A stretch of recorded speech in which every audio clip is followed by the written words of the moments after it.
Episode തുടങ്ങുന്നതിന് നമ്മുടെ ഗ്രേസിനെ കാണിച്ചുകൊണ്ടാണ്. അവരാണെങ്കിൽ നമ്മുടെ ക്യൂൻസ് ഗ്രൂപ്പിനെതിരായിട്ട് ഒരാൾ പ്രവർത്തിച്ചില്ലേ, അതായത് ക്യൂൻസ് ഗ്രൂപ്പിൽ തന്നെ ഉള്ള ഒരാൾ. അയാളാണെങ്കിൽ ഇപ്പോൾ എയർപോർട്ടിലായിട്ട് നിൽക്കുക. അയാളിപ്പോൾ ഈ രാജേന്ദ്രനെ വിടാൻ വേണ്ടിയിട്ട് നോക്കുവാണ്. അപ്പോൾ നമ്മുടെ ഗ്രേസ് വന്നിട്ട് പറയും, നിങ്ങളൊരു കാര്യം മറക്കരുത്, നിങ്ങൾ കാരണമാണ് ക്യൂൻസ് ഗ്രൂപ്പ് ഇപ്പോൾ ഏറ്റവും വലിയൊരു ലോസിൽ വന്ന് നിൽക്കുന്നത്.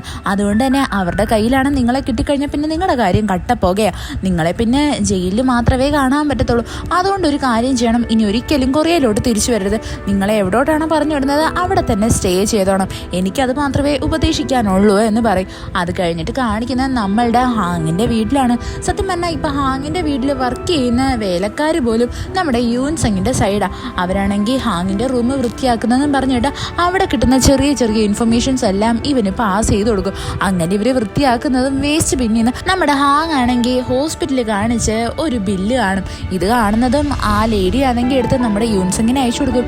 യൂൻസങ് ഇത് കാണുന്നതും ഭയങ്കര ഷോക്കാകും. അവന് മനസ്സിലാവത്തില്ല നമ്മുടെ ഹാങ്ങിന് എന്താ അസുഖം എന്ന്. അവനങ്ങനെ ആ ഹോസ്പിറ്റലിനെ പറ്റിയൊക്കെ അന്വേഷിക്കാൻ വേണ്ടിയിട്ട് തുടങ്ങും. കൂട്ടത്തിൽ തന്നെ നമ്മുടെ യൂൻസങ് പഴയ കാര്യങ്ങളൊക്കെ ഓർത്തു നോക്കും. അതായത് പണ്ടൊരിക്കൽ നമ്മുടെ ഹാങ് ഇവൻ്റെ കൂടെ ഡിന്നർ കഴിക്കാൻ വന്നപ്പോൾ ഇവനാണെങ്കിൽ അവളുടെ മൊബൈൽ എടുക്കാൻ വേണ്ടിയിട്ട് നോക്കുന്ന ടൈമിൽ അതിനകത്ത് ഒരു മെഡിസിൻ കണ്ടായിരുന്നു. അതേപോലെ തന്നെ ഒരിക്കലാണെങ്കിൽ ഇവൻ നമ്മുടെ ഹാങ്ങിനെ വിളിച്ചിട്ടും ഇവള് മൈൻഡ് പോലും ചെയ്യത്തില്ല. ഇവക്കെന്തോ വയ്യായിക ഉണ്ടെന്ന് ഇതൊക്കെ ആലോചിച്ചിട്ട് നമ്മുടെ യൂൻസങ് അങ്ങ് കൺഫേം ആക്കും. അത് കഴിഞ്ഞിട്ട് കാണിക്കുന്ന നമ്മുടെ യൂനു ആണെങ്കിൽ ഒരു വാച്ച് കടയിലായിട്ട് വരുന്നതാണ്. ഈ വാച്ച് ഷോപ്പിലാണ് ഏറ്റവും എക്സ്പെൻസീവ് ആയിട്ടുള്ള വാച്ചുകളൊക്കെ വിൽക്കുന്നത്. സത്യം പറഞ്ഞാൽ ഇവൻ്റെ കയ്യിലൊരു ഫോട്ടോ ഉണ്ട്. അതായത് നമ്മുടെ ക്യൂൻസ് ഗ്രൂപ്പിൻ്റെ ആ ഫിനാൻഷ്യൽ ഡിപ്പാർട്ട്മെൻറ്റിലെ ഹെഡിലെ അയാളുടെ തോളിലായിട്ട് കൈ വിട്ട് നിൽക്കുന്ന ഒരാളുടെ ഇത്. ആ കൈക്കകത്ത് കെട്ടിയിരിക്കുന്ന ഇത്ര എക്സ്പെൻസീവ് ആയിട്ടുള്ളൊരു വാച്ചാണ്. അപ്പം നമ്മുടെ യൂനു വന്നിട്ട് ആ ലേഡി എടുത്ത് ചോദിക്കും, നിങ്ങളല്ലേ ഇത്ര എക്സ്പെൻസീവ് ആയിട്ടുള്ള വാച്ചുകളൊക്കെ വിൽക്കുന്നത്? ഈ വാച്ചിനകത്താണെങ്കിൽ ഡയമണ്ടും കാര്യങ്ങളൊക്കെ ഉണ്ട്, നിങ്ങൾക്കൊന്ന് കണ്ടുപിടിച്ച് തരാൻ പറ്റുമോ ഈ വാച്ച് ആരാണ് വാങ്ങിയത് എന്ന്? ഉടനെ തന്നെ ആ ലേഡി പറയും, പിന്നെന്താ, ഇതേപോലത്തെ എക്സ്പെൻസീവ് ആയിട്ടുള്ള വാച്ചുകൾ ഞങ്ങളൊരു 10 എണ്ണം മാത്രമേ ഇറക്കിയിട്ടുള്ളായിരുന്നു. അതുകൊണ്ട് തന്നെ അത് കണ്ടുപിടിക്കാൻ എളുപ്പമാണ്, ഞാൻ നിങ്ങൾക്ക് ലിസ്റ്റ് എടുത്ത് തരാമെന്നൊക്കെ പറയും. നമ്മുടെ യൂനു ആണെങ്കിൽ ഈ ഷോപ്പിൽ നിൽക്കുന്ന ആ ലേഡിയിലെ അവരുടെ അമ്മേനെ എന്തിനൊക്കെ സഹായിച്ചിട്ടുണ്ട്. അതുകൊണ്ട് തന്നെയാണ് നമ്മുടെ യൂനുവിന് ഇപ്പം ഇവരുടെ അടുത്ത് നിന്നും ഹെൽപ്പൊക്കെ കിട്ടുന്നത്. അത് കഴിഞ്ഞിട്ട് കാണിക്കുന്നതെന്ന് വെച്ചാൽ നമ്മളുടെ ചിയോളിനെയാണ്. അവനാണെങ്കിൽ അവിടെ സൈക്കിൾ ചവിട്ടാൻ വേണ്ടി പഠിക്കുമായിരുന്നു. അവൻ അതിനുവേണ്ടി ഒരുപാട് ഹാർഡ് വർക്കും ഒക്കെ എടുക്കുന്നുണ്ട്. സത്യം പറഞ്ഞാൽ ഇവനാണെങ്കിൽ കുഞ്ഞിലെ സൈക്കിൾ ചവിട്ടാനുള്ള അവസരമൊന്നും ഉണ്ടായിട്ടില്ല. അവൻ്റെ അമ്മയാണെങ്കിൽ അതിനെ സമ്മതിച്ചിട്ടില്ല. എന്താണെന്ന് വെച്ചാൽ ഇവൻ എന്തെങ്കിലും പറ്റുമോ എന്ന് ആലോചിച്ചിട്ട്. ഇതൊക്കെ കണ്ടിട്ട് നമ്മുടെ ഡീഹിക്കാണെങ്കിൽ നല്ല ദേഷ്യം വരുന്നുണ്ട്. എങ്കിലും അവൾ അതൊക്കെ കണ്ടിട്ട് വലിയ മൈൻഡ് ആക്കാണ്ട് ഇവനെ നല്ലതുപോലെ എൻകറേജ് ചെയ്തുകൊണ്ട് നിൽക്കും.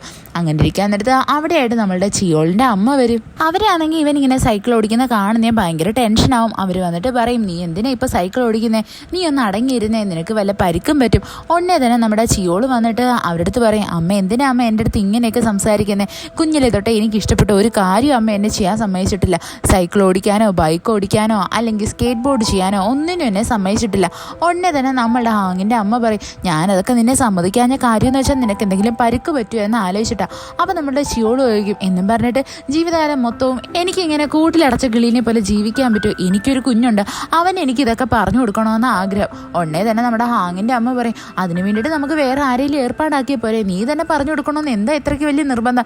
ഉടനെ തന്നെ നമ്മളുടെ ചിയോള് പറയും, പിന്നെ എൻ്റെ കുഞ്ഞിനെ ഞാനല്ലാതെ പിന്നെ വേറെ ആരെങ്കിലും ആണോ പറഞ്ഞു കൊടുക്കണ്ടേ എന്ന് അവൻ ചോദിക്കും. സത്യത്തിൽ ഇവൻ ഇങ്ങനെയൊക്കെ സംസാരിച്ചതിന് ശേഷം ഉടനെ തന്നെ വീണ്ടും സൈക്കിൾ എവിട്ടാനായിട്ട് സ്റ്റാർട്ട് ചെയ്യും. അവിടെ നിന്ന് ഇതെല്ലാം കണ്ടുകൊണ്ടിരിക്കുന്ന നമ്മളുടെ ഡീഹിക്കുണ്ടല്ലോ ഒരുമാതിരി ഗിൽറ്റി ഫീൽ ചെയ്യും. അവളപ്പോൾ വിചാരിക്കും, ഇത്രയും പാവപ്പെട്ട ഒരുത്തനെയാണല്ലോ ഞാനിങ്ങനെ പറ്റിച്ചുകൊണ്ടിരിക്കുന്നത് എന്ന്. ഉടനെ തന്നെ അവൾക്കൊരു കോളും വരും. ആ കോളെന്ന് വെച്ച് കഴിഞ്ഞാൽ പുറത്തുനിന്നുള്ളൊരു കോളായിരുന്നു. അവൾ അതിനകത്താണെങ്കിൽ ഒരു ഫ്ലാറ്റ് വാങ്ങുന്നതിനെ പറ്റി പറയുന്നുണ്ട്. അതെന്താണെന്ന് നമുക്ക് ക്ലിയർ ആയിട്ട് മനസ്സിലാവത്തില്ല. അത് കഴിഞ്ഞിട്ട് കാണിക്കുന്നതെന്ന് വെച്ചാൽ നമ്മളുടെ ഹാങ്ങിൻ്റെ ഓഫീസിലാണ്. അവിടെയാണെങ്കിൽ അവളുടെ സെക്രട്ടറി വന്നിട്ട് പറയും, മാഡം ഇന്നൊരു സംഭവം നടന്നു, അത് ഭയങ്കര ഡിഫറെൻ്റ് ആയിരുന്നു, ഞാൻ ഇതുവരെ ഇങ്ങനൊരു സംഭവം കണ്ടിട്ടില്ല. അപ്പോൾ നമ്മുടെ ഹാങ് ചോദിക്കും, നിങ്ങൾ എന്തുവാ കണ്ടത്? അപ്പോൾ നമ്മുടെ സെക്രട്ടറി പറയും, എന്താണെന്ന് വെച്ചാൽ നമ്മുടെ യൂനു ആണെങ്കിൽ ഇന്ന് ഈ ബിൽഡിങ്ങിൻ്റെ ഏറ്റവും മുകളിലത്തെ നിലയിലായിട്ട് പോയിട്ട് ഒരു പെണ്ണിൻ്റെ പേര് ഇങ്ങനെ വിളിച്ചുകൊണ്ടിരിക്കുമായിരുന്നു എന്ന്. ഇത് കേൾക്കുന്നേ നമ്മളുടെ ഹാങ് ചോദിക്കും, ഒരു പെണ്ണിൻ്റെ പേരോ? എനിക്ക് മനസ്സിലായില്ല. അപ്പോൾ ആ സെക്രട്ടറി പറയും, അത് യൂൻസു എന്ന് പറയുന്ന ഒരു പെണ്ണിൻ്റെ പേരും വിളിച്ചുകൊണ്ട് അവനങ്ങനെ ഇരിക്കുമായിരുന്നു. എന്നാൽ അവൻ്റെ അടുത്തായിട്ട് ആരും ആരും തന്നെ ഉണ്ടായിരുന്നില്ല. അവിടെ എല്ലാ സ്ഥലവും എംറ്റി ആയിരുന്നു. ഇത് കണ്ടു തന്നെ എല്ലാവരും ഭയങ്കര ഷോക്കായി പോയി. യൂനുവിന് എന്തെങ്കിലും സംഭവിച്ചോ എന്നും ചോദിച്ചിട്ട് ഇത് കേൾക്കുന്നേ നമ്മളുടെ ഹാങ് പറയും, ഓ അതായിരുന്നു, അതിനെ എത്ര കാര്യമായിട്ടൊന്നും എടുക്കണ്ട, നിങ്ങൾ ഇവിടെ നിന്ന് പൊക്കോ, അതത്ര സീരിയസ് ആയിട്ടുള്ള കാര്യമൊന്നും അല്ലാന്നും പറഞ്ഞിട്ട് നമ്മുടെ ഹാങ് അവിടെ നിന്ന് വീണ്ടും ആലോചിക്കാനായിട്ട് തുടങ്ങും. അത് കഴിഞ്ഞിട്ട് കാണിക്കുന്നേ നമ്മളുടെ ഹാങ്ങിന്റെ അച്ഛനെയാണ്.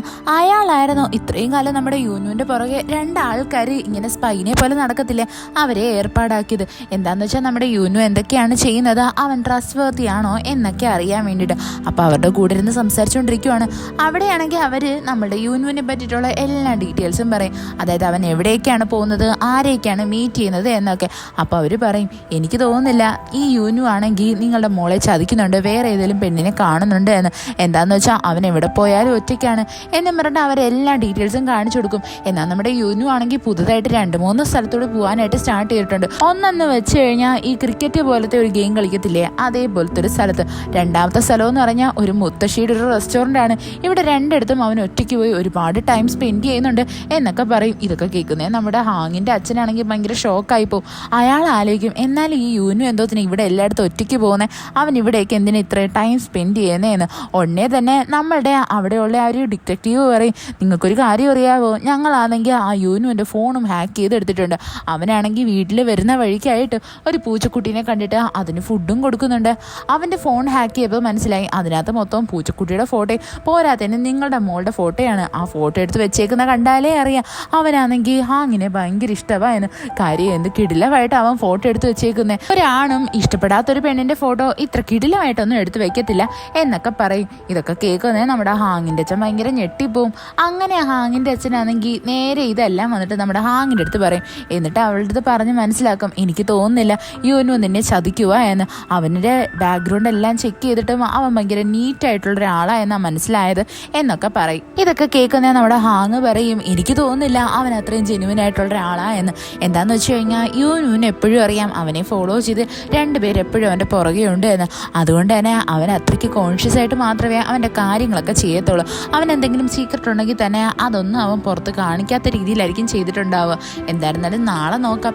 ഞാനാണെങ്കിൽ എൻ്റെ കമ്പനിയിലെ ഓഡിറ്റ് ടീമിൻ്റെ അടുത്ത് പറഞ്ഞിട്ട് യൂനുവിൻ്റെ എല്ലാ കാര്യങ്ങളും കൊണ്ടുപോയി സെർച്ച് ചെയ്ത് നല്ല പോലെ ഒരു റിപ്പോർട്ട് തയ്യാറാക്കി അയക്കാൻ പറഞ്ഞിട്ടുണ്ട്. നാളെ അപ്പോൾ അറിയാലോ യൂനു എന്തൊക്കെയാണ് അഴിമതി കാണിച്ചേക്കുന്നതെന്ന്. അങ്ങനെ അടുത്ത ദിവസം നമ്മുടെ ഹാങ് ആണെങ്കിൽ ഭയങ്കര വെയിറ്റ് ചെയ്ത് ഇങ്ങനെ ഇരിക്കുവാണ്. അതായത് നമ്മുടെ യൂനുവിൻ്റെ കുറ്റം കണ്ടുപിടിക്കാൻ വേണ്ടിയിട്ട്. അതിൻ്റെ റിപ്പോർട്ട് വരുന്നത് നമ്മുടെ ഹാങ് ആണെങ്കിൽ അങ്ങ് ഭയങ്കര ഷോക്കായിപ്പോവും. എന്താണെന്ന് വെച്ച് കഴിഞ്ഞാൽ ഇപ്പോൾ ക്യൂൻസ് ഗ്രൂപ്പിൻ്റെ ഓരോരോ പ്രശ്നങ്ങളൊക്കെ നടക്കുന്നില്ലേ, അതും യൂനുവും തമ്മിൽ യാതൊരു ബന്ധവും ഇല്ല. അവനാണെങ്കിൽ കംപ്ലീറ്റ്ലി ഇന്നസെൻ്റ് ആണ്. ഈ റിപ്പോർട്ട് വായിക്കുന്നേ നമ്മുടെ ഹാങ് ആണെങ്കിൽ എന്ത് വേണമെന്നറിയാണ്ട് നോക്കിക്കൊണ്ടിരിക്കും. അങ്ങനെ നമ്മുടെ യൂനുവിൻ്റെ ഈ പണമൊക്കെ ട്രാൻസാക്ഷൻ ചെയ്തില്ലേ അതിൻ്റെ ഡീറ്റെയിൽസും ഒക്കെ എടുക്കും. അപ്പോഴാണെങ്കിൽ അതിനകത്ത് അവനാണെങ്കിൽ ഒരു പ്രത്യേക എമൗണ്ട് കൂടുതലായിട്ട് സ്പെൻഡ് ചെയ്തിട്ടുണ്ട്. ഇത് കാണുന്നേ നമ്മളുടെ ഹാങ് പറയും, ഇവൻ ഈ പണം എവിടെയാണ് സ്പെൻഡ് ചെയ്തത് എന്നൊന്ന് കണ്ടുപിടിക്കണോ എന്ന്. നോക്കുമ്പോൾ അതൊരു ഫ്ലവർ ഷോപ്പിലായിരുന്നു. അങ്ങനെ നമ്മുടെ ഹാങ്ങും അവളുടെ സെക്രട്ടറിയും കൂടി നേരെ ആ ഫ്ലവർ ഷോപ്പിലായിട്ട് വരും. അവിടെ വന്നിട്ട് അതിനെപ്പറ്റി തിരക്കുമ്പോൾ അവരറിയും, അതായത് ഇതൊരു പെങ്കൊച്ചിൻ്റെ അഡ്രസ്സിലോട്ടാണ് സെൻഡ് ചെയ്തേക്കുന്നതെന്ന്. അപ്പം നമ്മുടെ ഹാങ് അവിടെ പറയും, കണ്ടില്ലേ, എനിക്ക് അന്നേ അറിയായിരുന്നു ഇവനാണെങ്കിൽ എന്തെങ്കിലും ഒരു കള്ളത്തരം കാണുമെന്ന്. ദാ ഇപ്പം ആ കള്ളത്തരം നമ്മൾ പൊക്കാൻ പോവുകയാണ് എന്ന് പറഞ്ഞിട്ട് നമ്മുടെ ഹാങ് ആണെങ്കിൽ ആ പെങ്കൊച്ചിൻ്റെ അഡ്രസ്സ് കൊടുത്തിട്ടില്ലേ ആ അഡ്രസ്സിലായിട്ട് വരും. അവിടെ എത്തുന്നത് നമ്മുടെ ഹാങ് ഞെട്ടിപ്പോവും. എന്താന്ന് വെച്ച് കഴിഞ്ഞാൽ അവിടെയാണെങ്കിൽ ഒരാൾ മരിച്ചിട്ട് അവിടെയായിട്ട് അതിൻ്റെ ഫ്യൂണറൽ ചടങ്ങൊക്കെ നടക്കുമായിരുന്നു. ആ മരിച്ച ആളെന്ന് പറഞ്ഞാൽ വേറെ ആരുമല്ല, നമ്മുടെ ക്യൂൻസ് ഗ്രൂപ്പിൻ്റെ സ്റ്റോറിൽ വർക്ക് ചെയ്തിരുന്ന ഒരു എംപ്ലോയിയുടെ അമ്മയാണ്. ഈ ബൊക്കെ അയച്ചിരിക്കുന്നതെല്ലാം നമ്മുടെ ക്യൂൻസ് ഗ്രൂപ്പിലെ ഹാങ്ങിൻ്റെ പേരിലുമാണ്. അതായത് അവരോട് വിഷമം അറിയിക്കാൻ വേണ്ടിയിട്ട്. സത്യം പറഞ്ഞാൽ ഇത് കാണുന്നത് നമ്മുടെ ഹാങ് ഭയങ്കരമായിട്ട് ഞെട്ടിപ്പോവും. ആ പെണ്ണിനെ കാണുന്നത് നമ്മുടെ ഹാങ്ങിന് ഓർമ്മ വരും. അതായത് അവളും മുന്നേ കണ്ടായിരുന്നല്ലോ ഈ പെങ്കൊച്ചൊരു ദിവസം വാഷ്റൂമിലിരുന്ന് കരയുന്നതൊക്കെ ആയിട്ട്. അപ്പോൾ അതേ പെണ്ണ് തന്നെയാണ്. ഈ പെണ്ണാണെങ്കിൽ നമ്മുടെ ഹാങ്ങിനെ കാണുന്നതും ഭയങ്കര സന്തോഷിച്ച് ഓടി വന്നിട്ട് പറയും, മേഡം നിങ്ങൾ ഇവിടേക്ക് വരുമെന്ന് ഞാൻ ഒട്ടും വിചാരിച്ചില്ല, ഇതിനൊക്കെ ഒരുപാട് നന്ദിയുണ്ടെന്ന് പറഞ്ഞിട്ട് അവൾ ഭയങ്കരമായിട്ടും കിടന്ന് കരയും. ഇത് കാണുന്നത് നമ്മുടെ ഹാങ്ങിനും അവളെ എങ്ങനെ സമാധാനിപ്പിക്കണമെന്നും അറിയത്തില്ലായിരുന്നു. അവളാണെങ്കിൽ ഒന്നും മിണ്ടാതെ ഇങ്ങനെ നോക്കിക്കൊണ്ടിരിക്കും.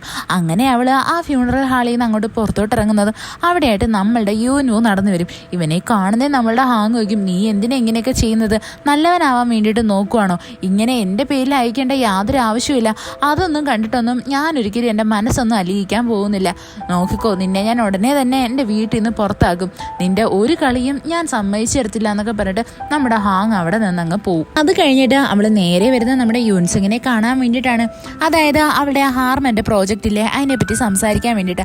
അവിടെ നമ്മുടെ യൂൻസങ് പറയും നമ്മളുടെ ആ പ്രോജക്റ്റ് ഇപ്പോൾ ഹാർമൻ സമ്മതിച്ച് തന്നിട്ടുണ്ട്, അവന് നമ്മളുടെ എല്ലാ ടേംസ് ആൻഡ് കണ്ടീഷൻസും ഓക്കെ ആണ് എന്ന്. ഇത് കേൾക്കുന്നേ നമ്മളുടെ ഹാങ്ങിനാണെങ്കിൽ ഭയങ്കര ഡൗട്ടാവും. അവളാണെങ്കിൽ യൂൻസങ്ങിൻ്റെ അടുത്ത് ചോദിക്കും, അല്ല എനിക്കൊരു ഡൗട്ടുണ്ട്, നീ എന്തിനാ എന്നെ ഇത്രയും ഹെൽപ്പ് ചെയ്യുന്നത്? നീയും ഞാനും തമ്മിലുള്ള അത്രയ്ക്കുള്ള ബന്ധം എന്തുവാണ്? എന്തൊക്കെയായിരുന്നാലും ഞാൻ ഒരുപാട് കടപ്പെട്ടവളാണ്, നിനക്ക് എന്ത് സഹായം വേണമെങ്കിലും എൻ്റെ അടുത്ത് പറഞ്ഞാൽ മതി, ഞാൻ അതപ്പം തന്നെ ചെയ്തു തരാം എന്നൊക്കെ പറയും. ഇതൊക്കെ കേൾക്കുന്നേ നമ്മുടെ യൂൻസങ് ആണെങ്കിൽ ഹാങ്ങിൻ്റെ അടുത്ത് ഒരുമാതിരി സംസാരിക്കാൻ തുടങ്ങും. അവൻ പറയും, നീ ഉടനെ തന്നെ ഒരു ഡിസിഷൻ എടുക്കണം, നിൻ്റെയും യൂനുവിൻ്റെയും കാര്യത്തിൽ. അവൻ നിന്നോട് ഡിവോഴ്സ് വേണമെന്നല്ലേ പറഞ്ഞത്, നീ അതുകൊണ്ട് വേഗം തന്നെ അവന് ഡിവോഴ്സ് കൊടുക്കണം എന്ന് പറയും. ഇത് കേൾക്കുന്നേ നമ്മുടെ ഹാങ് അവൻ്റെ അടുത്ത് ചോദിക്കും, നീ എന്തിനാ എൻ്റെ പേഴ്സണൽ കാര്യത്തിലൊക്കെ സംസാരിക്കുന്നേ? അതിൻ്റെ യാതൊരു ആവശ്യവും ഇല്ല, അതിന് വേണ്ടിയിട്ടുള്ള ഫ്രീഡം ഞാൻ നിനക്ക് തന്നിട്ടുമില്ല. നീയും ഞാനെന്ന് വെച്ച് കഴിഞ്ഞാൽ പണ്ട് കോളേജിൽ ഒരുമിച്ച് പഠിച്ചതാണ്, അത്രയേ ഉള്ളൂ.